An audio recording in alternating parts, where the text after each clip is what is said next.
लोकसभा चुनाव के प्रचार में विपक्षी दल भारतीय जनता पार्टी बीजेपी को संविधान के मुद्दे पर घेर रहे हैं। कांग्रेस आरोप लगा रही है कि बीजेपी फिर सत्ता में आई और 400 सीटें आई तो संविधान बदल देगी।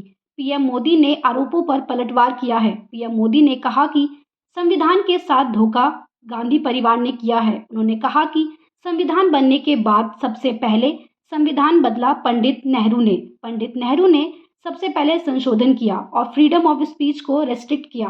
पीएम ने कहा कि फिर उनकी बेटी आई इंदिरा गांधी। इंदिरा ने इमरजेंसी लगा दिया, कोर्ट के जजमेंट को नकार दिया, उनका चुनाव रद्द हो चुका था। संविधान के साथ धोखा इंदिरा ने किया।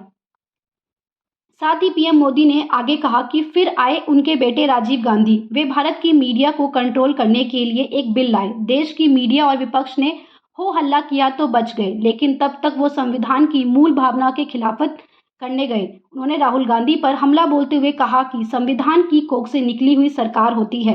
सरकार की कैबिनेट हवा में नहीं होती, वह संविधान से सुसंगत होती है। प्रेस कॉन्फ्रेंस बुलाकर उन्होंने राहुल गांधी ने मनमोहन सिंह की उस कैबिनेट के निर्णय पर क्या किया।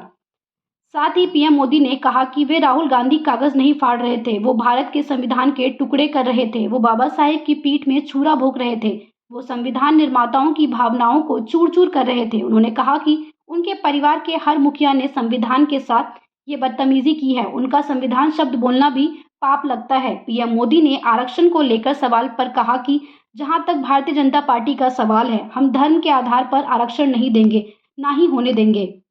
उन्होंने कहा कि संविधान ने एससी, एसटी, ओबीसी को आरक्षण दिया हुआ है। संविधान की मूल भावना के खिलाफ हम होने नहीं देंगे।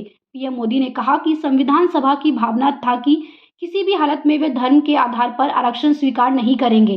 बाबा साहब का मत था कि संविधान में हम धर्म के आधार पर आरक्षण नहीं रख सकते।